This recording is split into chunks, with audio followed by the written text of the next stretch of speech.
In 1946, with rationing still in force, the British government warned households against producing their own preserved goods. They said the conditions were unsanitary. They said the methods were unsafe. But your grandmother kept salting her pork anyway. A 2021 analysis in the Journal of Food Science found that traditional salt curing techniques are at least as effective as modern commercial preservatives at stopping spoilage and leave no chemical residue in the meat. These 25 tricks were not forgotten because they stopped working. They went quiet because somebody worked out how to charge you for them instead. Number 25. Fat rendering and dripping storage.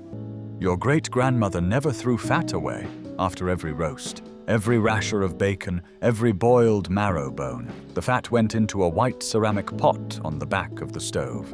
She called it the dripping pot. The brown, savory jelly settled at the bottom. The clean, white fat rose to the top. Spread on bread, it was a meal. Used in a pastry crust, it stretched a small piece of meat across 6 mouths. The brown jelly stirred into boiling water made a soup that cost nothing and kept a man working all day. After cooking any meat, pour the hot fat through a fine sieve into a clean pot. Let it cool completely. In a proper cold larder, it keeps for 2 to 3 weeks. The government's 2003 food hygiene regulations placed new requirements on fat reuse in commercial kitchens. That regulation never applied to homes, but the cultural effect was identical. A generation grew up believing saved fat was dangerous. It is not dangerous. It is food, and she knew it.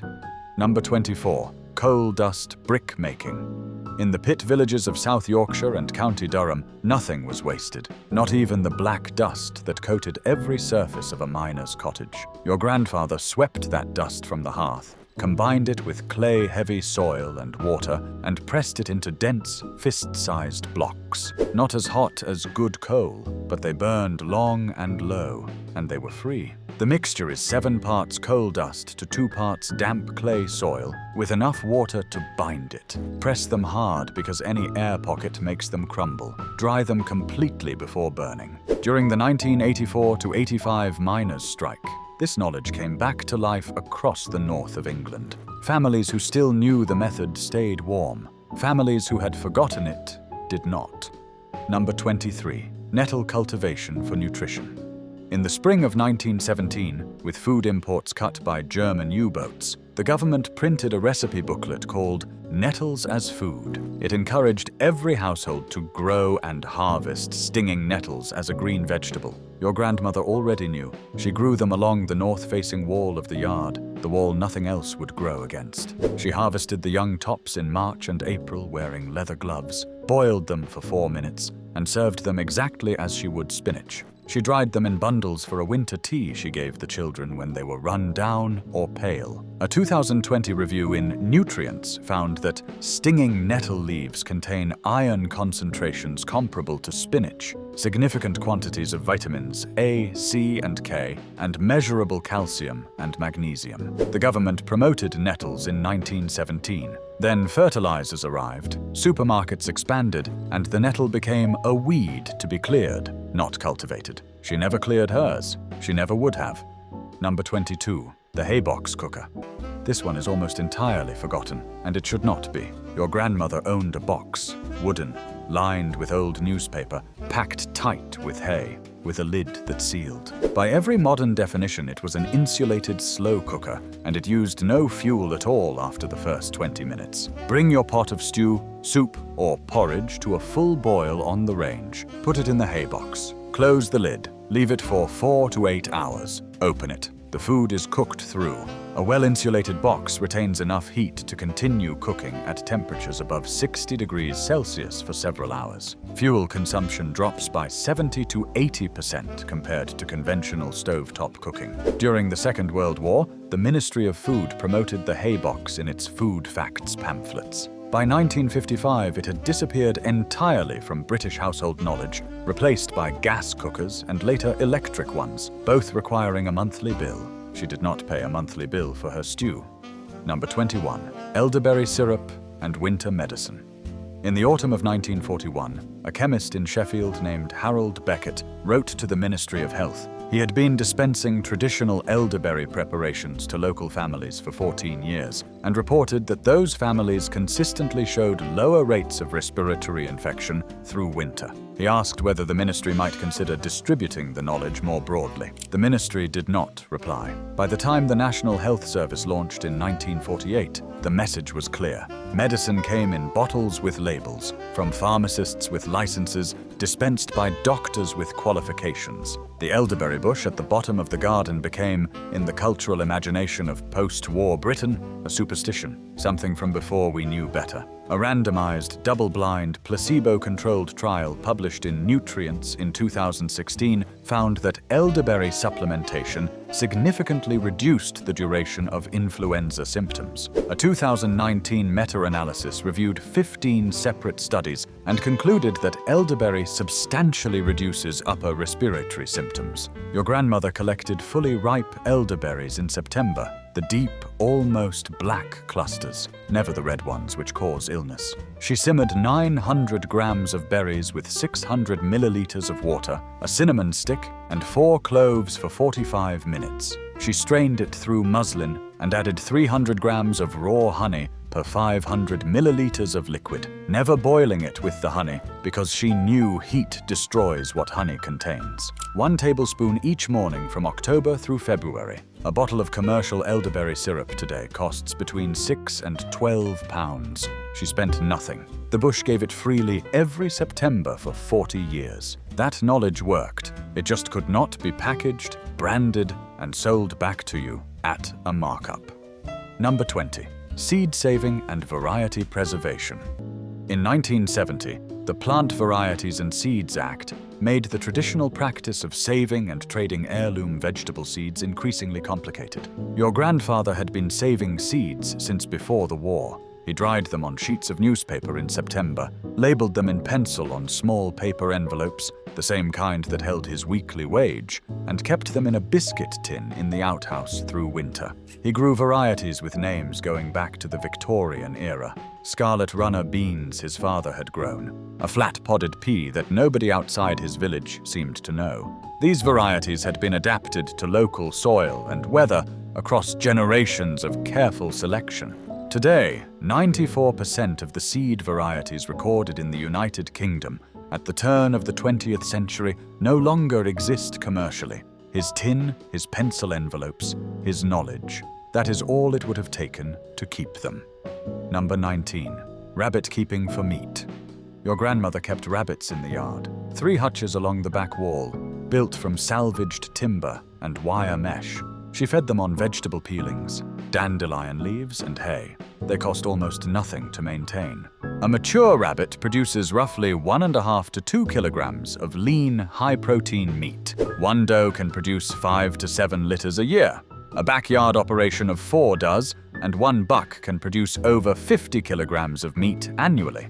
In 2015, a rural community in Wales applied to their county council for permission to keep 6 rabbits for meat production in their garden. Refused on grounds of potential noise and odor disturbance. In 1943, the Ministry of Agriculture ran a national campaign called Rabbit for the Table, encouraging every British household with outdoor space to raise rabbits. They provided free technical guides. She knew this. She never asked permission. Number 18. Root cellaring and cold storage. Beneath the kitchen of your great-grandmother's terraced house in Derbyshire was a cold, stone-floored cellar that held a constant temperature of 7 to 10 degrees Celsius through 9 months of the year. Into that cellar in October went a winter's worth of food. Potatoes packed in dry sand. Carrots buried in boxes of barely damp sand, firm as the day they came from the ground until March. Parsnips and beetroot the same way. Onions plaited into ropes and hung from the ceiling. Cabbages on wooden shelves. She did not need a refrigerator. She had the earth.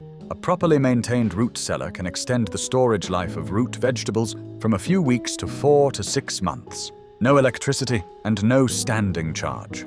The refrigerator became standard in British homes through the 1960s. The cellar became a storage room for paint tins. the knowledge of which vegetables want humidity, which want dryness, which cannot touch each other, vanished within a generation. The earth was always there. It is still there. Number 17. Rainwater harvesting.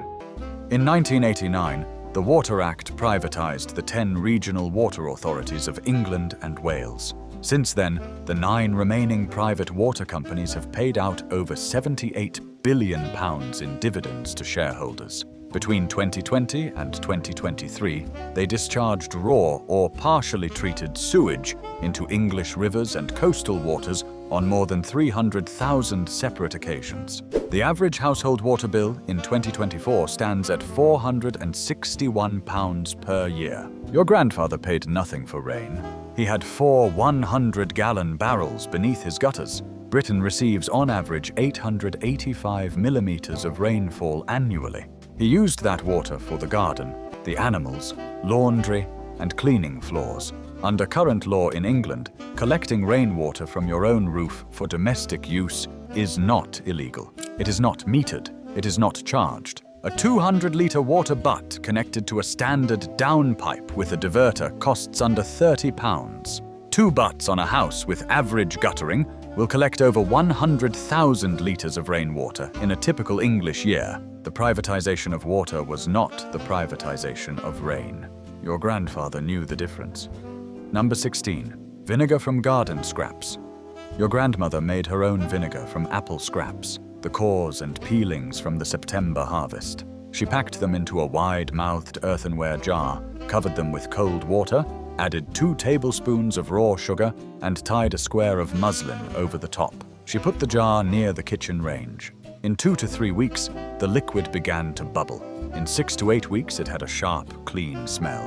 When the taste was right, she strained it, bottled it, and sealed it. Homemade apple scrap vinegar is a 5 to 6% acetic acid solution, the same functional strength as commercial white vinegar. It preserves.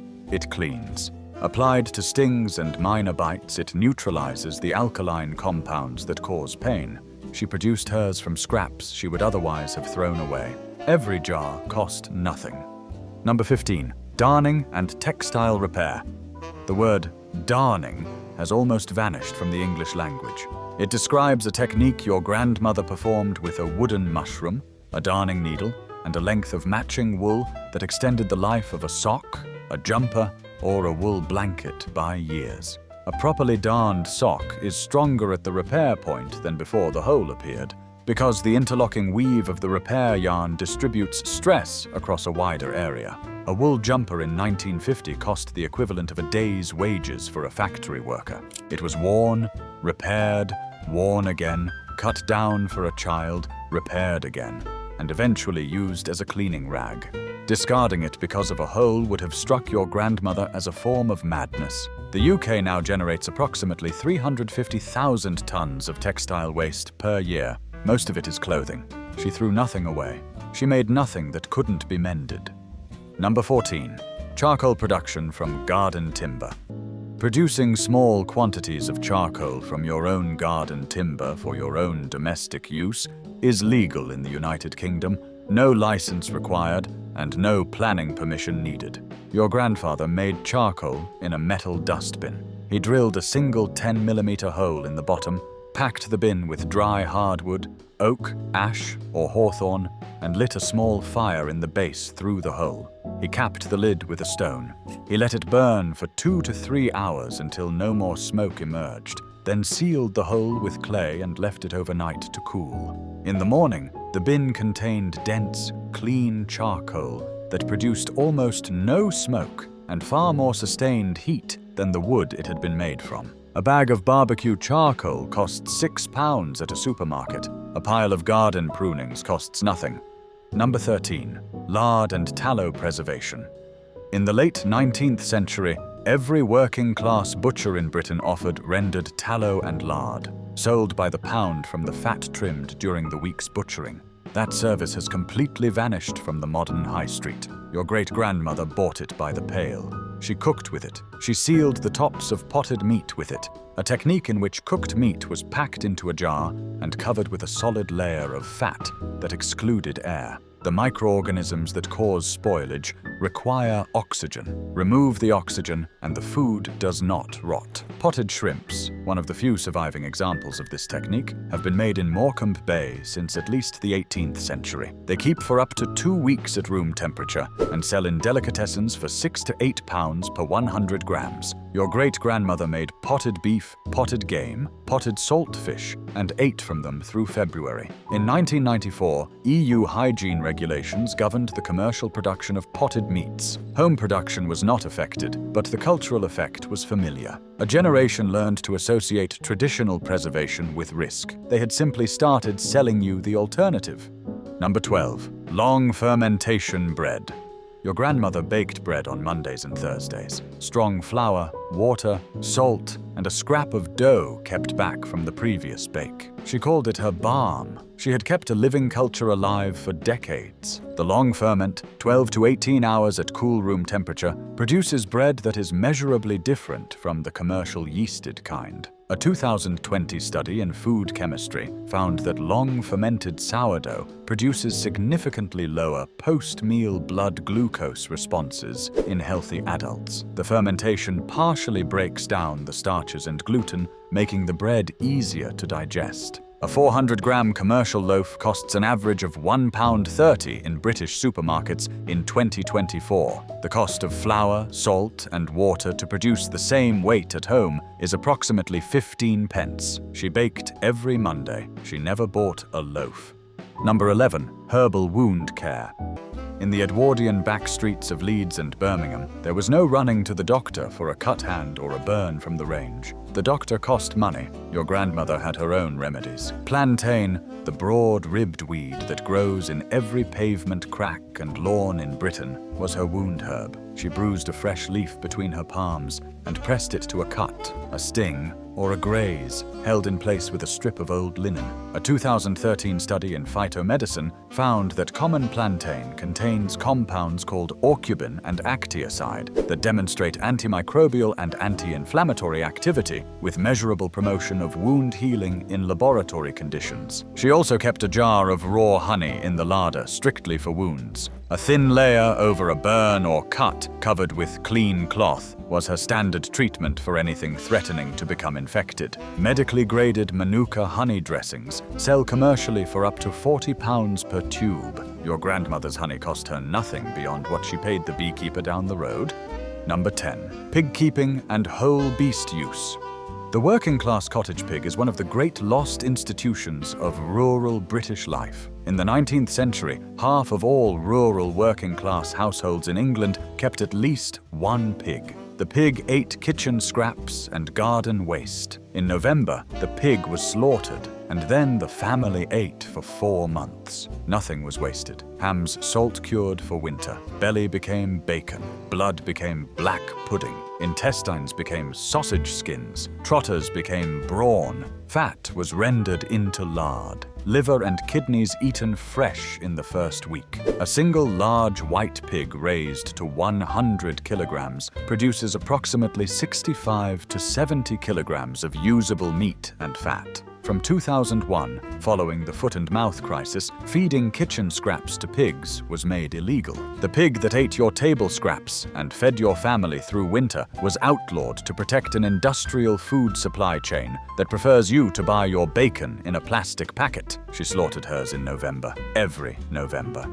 Number 9. Willow bark pain relief.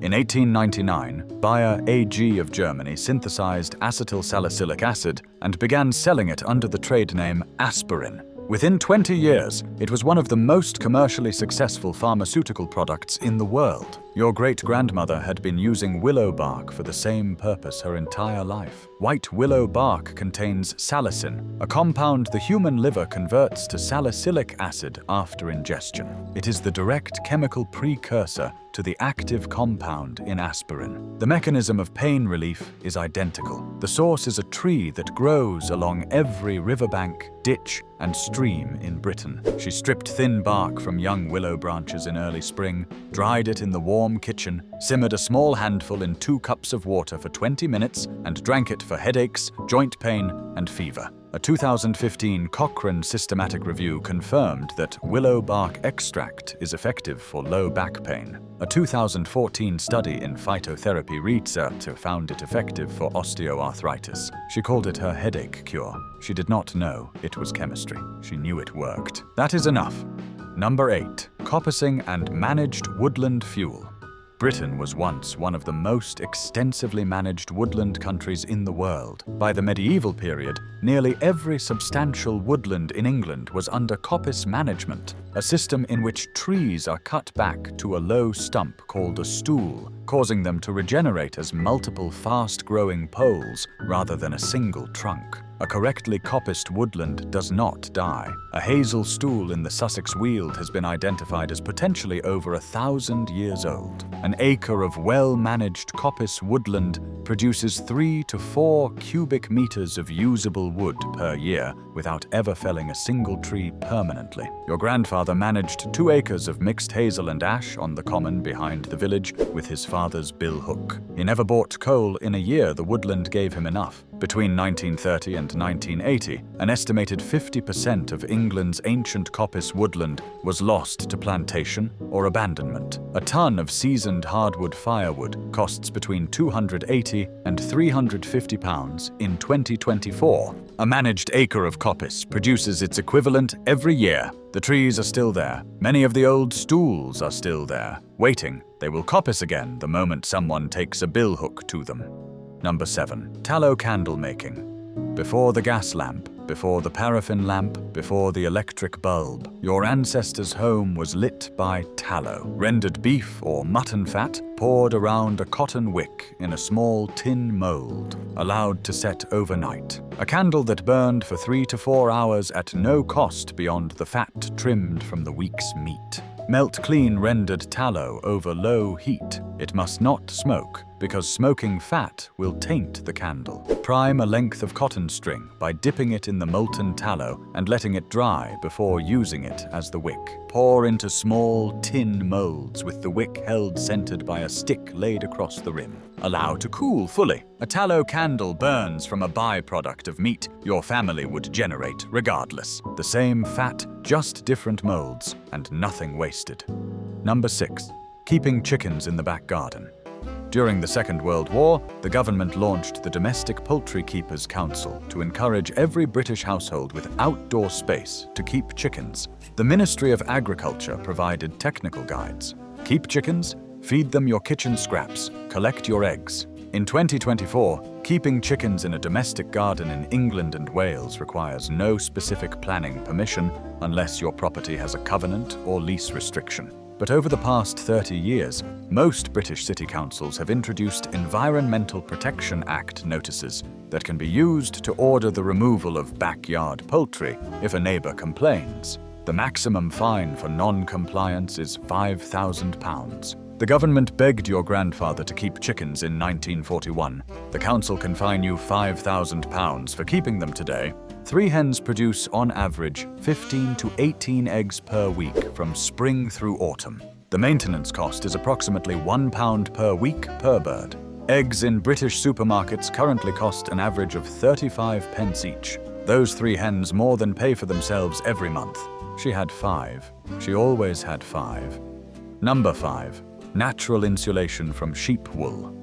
Your grandfather's cottage in the Welsh borders had walls that breathed, built of stone, pointed with lime mortar, and insulated where insulation existed at all with compressed sheep's wool stuffed behind paneling. Dried rushes packed into roof voids, and layers of cork bark pressed into gaps around window frames. These materials worked with the building's natural moisture cycle. Stone walls gain and release moisture. Sheep's wool can absorb up to 30% of its weight in moisture without feeling wet, managing that exchange without trapping condensation inside the wall. Modern synthetic insulation foams trap moisture, and trapped moisture causes rot and mold. A 2018 study from the University of Bath's Department of Architecture found that traditional buildings insulated with natural materials consistently outperformed those retrofitted with synthetic insulation on measures of air quality, moisture control, and occupant thermal comfort. Sheep's wool is available from hill farms throughout Britain. often for the price of asking, because raw fleece has so little commercial value that some farmers pay to have it disposed of. The sheep had already solved the problem. Your grandfather just knew to ask the farm. Number 4. Small beer and switchel. Before the Victorian era, the water in most British towns and cities was not safe to drink. Your ancestor knew this without being told by a scientist. So she brewed. Small beer, a low-alcohol fermented grain drink containing less than 1% alcohol, was the safe daily beverage of the British working class for centuries. Produced from the second running of grain mash after the ale had been brewed from the first, it was mildly alcoholic, but enough that fermentation had made it microbiologically safe. It was given to children, to pregnant women, to the elderly. Alongside small beer, she kept a crock of switchel, fermented water, raw apple cider vinegar, fresh ginger, and raw honey or treacle, given as a digestive tonic, a rehydration drink in hot weather, and a general supplement through winter. Farmers gave it to field workers at harvest. The Women's Institute recommended it in its 1930s recipe collections. Your grandmother made it in a 10-minute morning routine. She never bought a sports drink. She never bought a probiotic supplement. She knew what her body needed and made it from her kitchen shelf. Number 3. Self-building and community construction. In the village of Gwaunkai Gurwen, in the South Wales coalfields, when a young couple married in the early 20th century, the community built their house. Neighbors arrived with tools and salvaged stone. The couple supplied food and labor. In a weekend, a home existed where none had been before. The skills were passed through families as a matter of practical necessity. How to bond stone, how to set a roof timber, not specialist qualifications. Things a man learned from his father because someday he would need them. The Town and Country Planning Act, 1947, introduced planning permission requirements for new dwellings. Its secondary effect was the steady professionalization of construction, the separation of the ordinary person from the process of building their own home, and the creation of a housing market in which the average British house in 2024 costs 8.4 times the average annual salary. Your great-grandfather built his own home. He needed no mortgage. He needed his neighbors, his tools, and his knowledge. The knowledge was the asset, not the bank's permission. Number 2. The kitchen garden and year-round growing. The kitchen garden of your grandmother's cottage was not a hobby. It was the food supply of the household, managed with the same seriousness as the household budget. Because it was the household budget, she grew to a calendar her mother had given her. Broad beans sown in November before the first hard frost. Spring greens under glass in February. Potatoes chitted in egg boxes from January. Into the ground by Good Friday. Runner beans on the longest day. Up the bamboo poles cut from the far corner. She grew in succession so that harvest came steadily, rather than in a glut that would go to waste. The allotment movement, established through the Allotments Act 1887 and expanded through the wartime Dig for Victory campaign, gave working-class families without garden land the legal right to a plot. At the peak of the Second World War, over 1.4 million allotments were active in Britain and produced an estimated 10% of the nation's food supply. In 2023, waiting lists for allotments in English cities had grown to over 100,000 people nationally. Some span 8 to 12 years. She grew what she needed, and she knew exactly how and when to grow it. Number 1. The self-sufficient household as a complete system. This is not a trick. It is not a technique. It cannot be boiled down to a set of measurements and a temperature.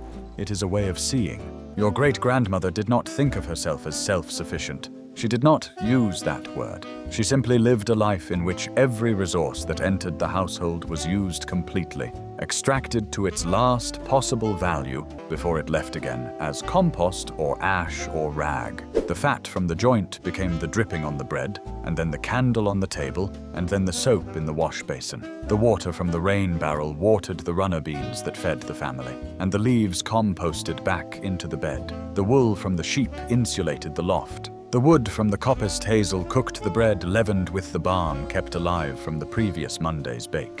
Nothing entered the household without a purpose. Nothing left it without having fulfilled several. What we have instead is dependency, not by accident, but by design. We are dependent on a water company for the rain that falls on our roof, We are dependent on a power company for the heat that wood once gave freely. We are dependent on a pharmaceutical company for the medicine that grew in the hedgerow. We are dependent on a supermarket for the food that the kitchen garden once provided, and on a bank for the house that the community once built in a weekend. That dependency was constructed piece by piece across 70 years. Every act of regulation, every hygiene directive, every planning condition, every privatization served the same purpose: to replace something that cost nothing with something that carries a monthly bill. Your great-grandmother was not poor because she had less. She was rich in the way that cannot be taxed, billed, or taken away in a planning refusal. She knew how to live. The knowledge is not gone. It is in the recipe book in the attic drawer. It is in the letter from a grandmother no one has opened since the 1980s. It is in the memory of the oldest person in your family who is still alive to tell you. Ask them while there is still time. Pick one, just one from this list. If it has rained where you are this week, put a barrel under the downpipe before Thursday. If there is a willow tree near any water in your town, learn to find it before February. If you have a patch of yard and you have been hesitating about keeping 3 hens, stop hesitating. You do not need to do all 25. You need to do one. And then, when that one is part of your life, do another. Tell us in the comments which one you are starting with. Tell us what your grandmother or grandfather knew that is not on this list, because somebody in your family once knew every trick counted down here today, and the ones we missed are just as worth preserving. That knowledge still works, but the world got very loud for a very long time, and the noise drowned it out. It is still here. Start listening.